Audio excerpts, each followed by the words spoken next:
I can't stand Dad snoring anymore, Mom.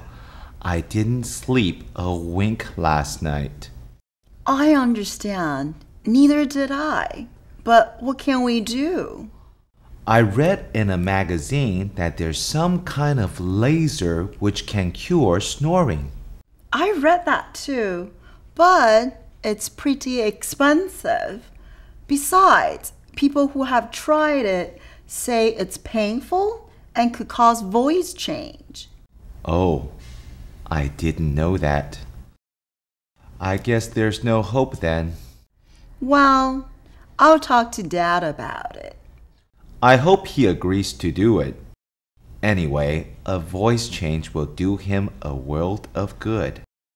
Have you heard him try to sing lately?